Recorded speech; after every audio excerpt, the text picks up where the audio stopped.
အားလုံးပဲမင်္ဂလာပါရှင်ခေတ်သစ်မန္တလေးသတင်းဌာနကနေနောက်ဆုံးရရှိထားတဲ့သတင်းများကိုတင်ဆက်ပေးသွားမှာဖြစ်ပါတယ်အစီအစဉ်လေးမစခင် channel လေးကို like and subscribe လုပ်သွားဖို့လေမြတ်တာရက်ခံလိုပါတယ်အခုပထမဆုံးတင်ဆက်ပေးမယ့်သတင်းကတော့တက်တွင်းသတင်းပေးနဲ့ပေါင်းပြီးစကခစကူကလက်နက်ခဲယမ်းတိုက်ဖောက်ခွဲခဲ့တယ်လို့ PDF တနင်္သာရီတိုင်းစစ်ဌာနပြောတယ်ဆိုတဲ့သတင်းကိုတင်ဆက်ပြီးတော့မှာဖြစ်ပါတယ်တက်တွင်းသတင်းပေးနဲ့ပူးပေါင်းပြီးရေမြို့ချီစိုက်စစ်တပ်ရဲ့အမှတ်ဆက်ကိုစစ်စင်ရေးကိုကဲမှုဌာနချုပ်စကခစကူကွင်းတွင်ဝင်ရောက်ပြီးလက်နက်ခဲယမ်းတိုက်ဖောက်ခွဲခဲ့တယ်လို့ပြည်သူ့ကာကွယ်ရေးတပ်မတော်တနင်္သာရီတိုင်းစစ်ဌာနကဒီကနေ့ဧပြီ29ရက်မှာထုတ်ပြန်ပါတယ်မွန်ပြည်နယ်ရေမြို့နယ်အနဝရက်ကွက်ကဖားအင်အခြေဆိုင်အရှိတောင်တိုင်းစစ်ဌာနချုပ်လက်အောက်ခံအမတ်ဆက်ကိုစစ်စင်ရေးကိုကဲမှုဌာနချုပ်ရဲ့ပင်မလက်နက်ခဲယမ်းတိုက်ကိုအခုဧပြီ19ရက်ကဖောက်ခွဲခဲ့တာလို့ဆိုပါတယ်။စကခစကူအတွင်းထိုးဖောက်ဝင်ရောက်ဖို့အချိန်နဲ့ငွေကြေးမြောင်းများစွာအသုံးပြုခဲ့ပြီးစစ်တပ်ရဲ့လှုပ်ရှားမှုတရင်အချက်လက်ကိုစနစ်တကျစုဆောင်းကကြိုတင်ပြင်ဆင်ဆောင်ရွက်ခဲ့တာလို့လည်းတနင်္သာရီတိုင်းစစ်ဌာနကသတိပေးပါတယ်။အမျိုးသားညီညွတ်ရေးအစိုးရကာကွယ်ရေးဝန်ကြီးဌာနတနင်္သာရီတိုင်းစစ်ဌာနဤဗျူဟာ33ကိုကဲမှုအောက်ရှိအမှတ်8001တပ်ရင်ရှေးပြောက်ကြားတပ်ဖွဲ့ကမြို့တွင်းယူကြီးလှုပ်ရှားတပ်ဖွဲ့နဲ့စစ်တပ်အတွင်းလူတို့ပူးပေါင်းပြီးစကခစကူအတွင်းဝင်ရောက်ခဲ့တာလို့သိရပါတယ်။ဖောက်ခွဲမှုအတွင်းစကခစကူအတွင်းကလက်နက်တိုက်ထဲမှာရှိတဲ့ဒရုန်းပုံတီနဲ့လက်နက်ကြီးတီတွေကိုနေ့လယ်3နာရီဝန်းကျင်မှာစတင်ဖောက်ခွဲခဲ့ပြီးအဲ့ဒီဖောက်ခွဲမှုကတဆင့်ရှေခါစတိုသက်တာဆိုင်ဗဟိုကင်းကလက်နက်ခဲယမ်းတိုက်တွေပါမိလောင်ပျက်စီးခဲ့တယ်လို့ဖော်ပြပါတယ်။မိလောင်မှုတွေကြောင့်ဗဟိုကင်းအတွင်းလက်နက်ကြီးလက်နက်ငယ်မျိုးစုံစုစုပေါင်း200နီးပါးပျက်စီးဆုံးရှုံးခဲ့ပြီးစစ်တပ်က4ဦးသေဆုံးက12ဦးဒဏ်ရာရတယ်လို့ဆိုပါတယ်။စကခစကူတပ်တွင်းပျက်စီးမှုနဲ့သေဆုံးထိခိုက်သူအရေးအတွက်ကိုသတင်းဌာနကတိကျအတည်မပြုနိုင်သေးပါဘူး။ဒါ့အပြင်စကခစကူကိုဝင်ရောက်တိုက်ခိုက်မှုဖြစ်စဉ်နဲ့ပတ်သက်လို့တနင်္သာရီတိုင်းစစ်ဌာနနဲ့ရှေးပြောက်ကြားတပ်ဖွဲ့တွေထံသတင်းဌာနကတိကျဆက်သွယ်မေးမြန်းနေဆဲဖြစ်ပါတယ်။ပောက်ကွဲမှုဖြစ်စဉ်ဖြစ်ပွားပြီးနောက်ရက်ဧပြီ20ရက်နေ့လယ်မှာအရှိတောင်တိုင်းစစ်ဌာနချုပ်တိုင်ဟူဘူချုပ်ကျော်လင်းမောင်အဖွဲ့ကခလာရ61တရန်တွင်ခောက်ကွင်းကိုရဟတ်ရင်ဖြင့်လာရောက်ခဲ့ပြီးစကခစကူအတွင်ပောက်ကွဲမှုဖြစ်စဉ်ကိုစစ်ဆေးခဲ့တယ်လို့သိရပါတယ်။အဲဒီနောက်ခလာရ61တရန်ကဘုံမှုဟိန်းဆန်ကိုမြန်မာစီးပွားရေးဘဏ်ကငွေကြေးစုစုပေါင်း4.9 ဘီလီယံကျော်ကိုခလာရ61တရန်စီလာရောက်အနိုင်ထားချိန်မှာကျပ်သိန်း400ကိုယူမှုနဲ့ပတ်သက်ပြီးဖမ်းဆီးခေါ်ဆောင်သွားတယ်လို့တနင်္သာရီတိုင်းစစ်ဌာနကပြောပါတယ်။ဒါအပြင်ပောက်ကွဲမှုကြောင့်ကြန့်ရှိပျက်စီးနေတဲ့လက်နက်ခဲယမ်းတွေကိုခလာရ61တရန်ကစက်ပစ်ကွင်းထဲမှာဧပြီ27ရက်ကဖောက်ခွဲဖျက်ဆီးလိုက်တယ်လို့အသိပေးပါတယ်။ရေမြို့နယ်မှာစစ်တပ်ရဲ့အမှတ်ဆက်ကိုစစ်စင်ရေးကိုကဲမှုဌာနချုပ်စကခ19နဲ့လက်အောက်ခံတရင်တွေဖြစ်တဲ့ခလာရ61ခလာရ299ခမရ343ခမရ986ခမရ288နဲ့အမှတ်316အမြောက်တရင်အမတ316တွေရှိပါတယ်။လက်ရှိမှာစစ်တပ်ကရေမြို့နယ်အပါအဝင်ရန်ကုန်တဝက်အမှတ်8ပြည်ထောင်စုလမ်းပိုင်းကိုထိန်းချုပ်ဖို့ကြိုးစားနေတာကြောင့်ဒေသတွင်းတော်လှန်ရေးတပ်ဖွဲ့တွေနဲ့မကြာခဏတိုက်ပွဲတွေဖြစ်နေပါတယ်။ဆက်လက်ပြီးအင်တော်မျိုးတို့စစ်ကြောင်းထိုးလာတော့စစ်တပ်တိုက်ခိုက်ခံရပြီးဗိုလ်တအုပ်အရှင်ဖမ်းမိကထိခိုက်ဒေဆုံးမှုများပြားစစ်တပ်ကပင်းမလွတ်ရွာတွင်တက်ဆွဲပြီးပြည်သူများဖမ်းဆီးတပ်ဖြတ်နေတဲ့ဆိုတဲ့တင်ကိုတင်ဆက်ပြီးတော့မှဖြစ်ပါတယ်။စကိုင်းတိုင်းအင်တော်မျိုးတို့စစ်ကြောင်းထိုးလာတော့အကြမ်းဖက်စစ်တပ်တိုက်ခိုက်ခံရပြီးဗိုလ်တအုပ်အရှင်ဖမ်းမိကစစ်သားများထိခိုက်ဒေဆုံးမှုများပြားခဲ့ကြောင်း KNA စစ်ရေးသတင်းရင်းမြစ်ကသတင်းဌာနကိုပြောကြားပါတယ်။ဧပြီလ20ရက်နေ့ကျော်မှစတင်ပြီးကတာမျိုးနယ်ဘက်မှအင်တော်မျိုးတို့စစ်ကြောင်းထိုးလာတော့အကြမ်းဖက်စစ်တပ်နှင့်တော်လှန်ရေးတပ်ဖွဲ့များနဘာရွာနီးတွင်ထိတွေ့တိုက်ပွဲဖြစ်ပွားခဲ့ကြောင်းထိုထိတွေ့တိုက်ပွဲတွင်အကြမ်းဖက်စစ်တပ်ဘက်မှဗိုလ်တအုပ်ကိုအရှင်ဖမ်းမိခဲ့ပြီးစစ်သားများထိခိုက်ဒေဆုံးမှုများပြားခဲ့ကြောင်းသိရပါတယ်။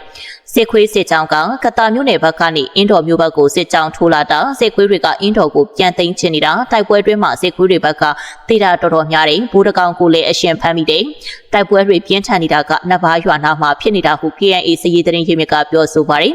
ထို့ပြင်ဧပြီလ26ရက်နေ့တွင်ကတာမျိုးနယ်ဘက်မှစစ်ကြောင်းထိုးလာသောအကြမ်းဖက်စစ်တပ်သည်ပင်းမလွတ်ရွာကိုဝင်ရောက်စီးနင်းပြီးစစ်ပေးရှောင်ပြည်သူများကိုတနက်ဖြန်ပြစ်တတ်ကခြေရွာဖုန်ကြီးကျောင်းတွင်တက်ဆွဲ၍ရွာလုံးကျွတ်ဖမ်းဆီးစစ်ဆေးနေကြောင်းသိရပါတယ်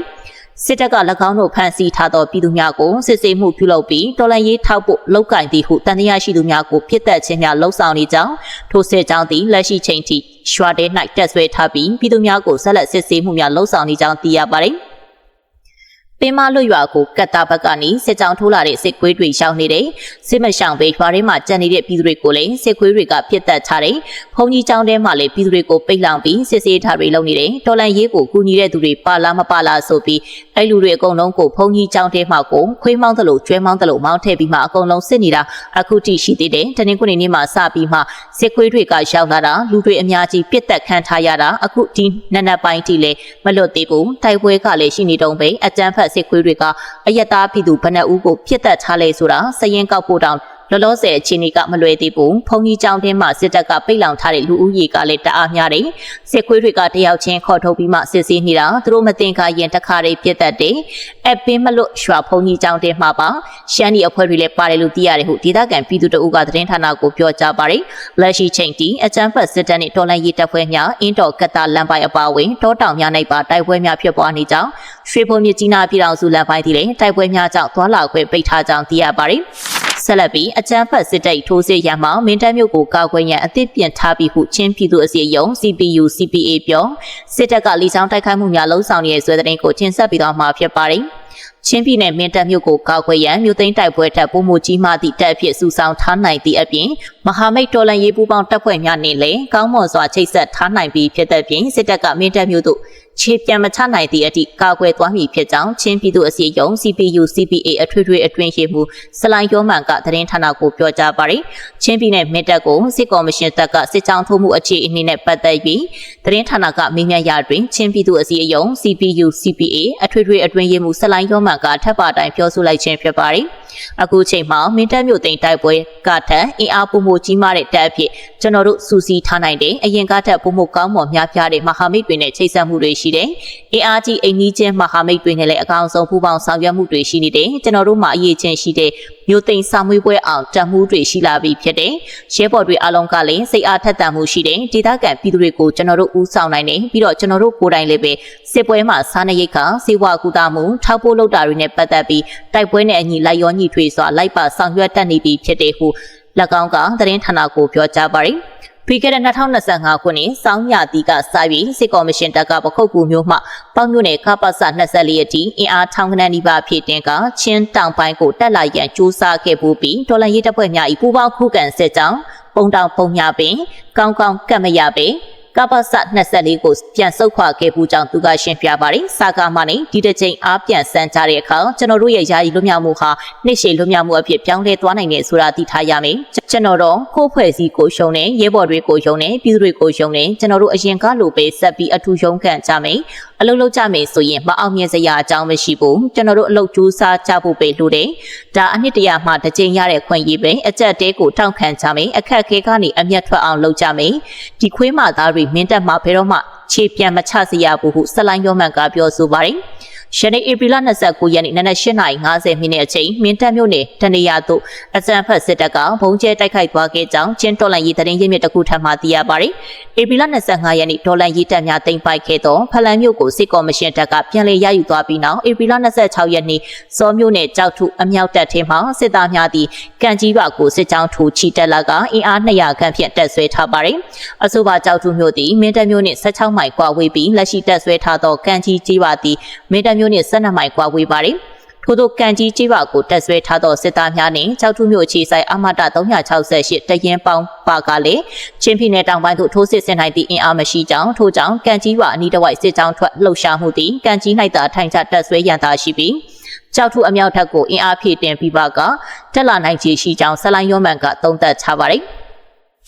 ဆက်လက်ပြီးပခုတ်ကူတပ်မှ100တက်မှစစ်ကောင်စီတပ်ဖွဲ့ဝင်5ဦးကကားတစ်စီးတနက်9လက်နှင့်ခဲယမ်းပစ္စည်းများယူဆောင်အလင်းဝင်ထွက်ပြေးလာသောစစ်မှုထမ်းစစ်သားတအုပ်ကိုလည်းလက်နက်နဲ့အတူဖမ်းဆီးရရှိတဲ့ဆိုတဲ့ကိုတင်ဆက်ပြီးတော့မှာဖြစ်ပါတယ်။မကွေးတိုင်းပခုတ်ကူမြို့အခြေဆိုင်တပ်မှ100တက်မှစစ်ကောင်စီတပ်ဖွဲ့ဝင်5ဦးကားတစ်စီးတနက်9လက်နှင့်ခဲယမ်းပစ္စည်းများယူဆောင်လာပြီးအလင်းဝင်ရောက်လာကြောင်းပခုတ်ကူခရိုင်အမှတ်8တရင်ကသတင်းထုတ်ပြန်ပါတယ်။ဧပြီလ14ရက်နေ့တွင်ပခုတ်ကူမြို့ခြေစိုက်တပ်မ101လက်အောက်ခံစစ်ကောင်စီတပ်ဖွဲ့ဝင်5ဦးသည်ပခုတ်ကူခရိုင်အမှတ်8တရင်ထံသို့အလင်းဝင်ရောက်လာကြောင်းထိုအလင်းဝင်ရောက်လာသောစစ်ကောင်စီတပ်ဖွဲ့ဝင်5ဦးသည်Crown မျိုးစာကားတစ်စီး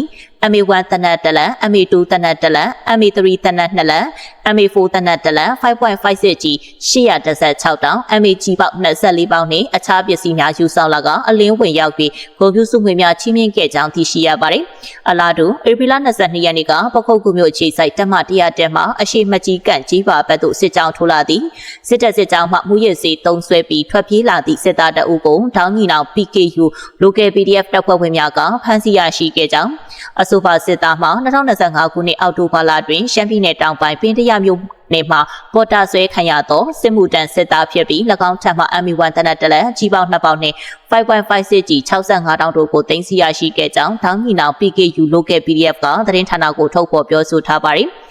အဆိုပါစစ်မှုထမ်းတပ်သားကိုတောင်းညီနောင် PKU Local PDF ကစစ်တုံးဘတ်ဥပဒေနဲ့အညီထိန်းသိမ်းထားကြောင်းသိရပါတယ်။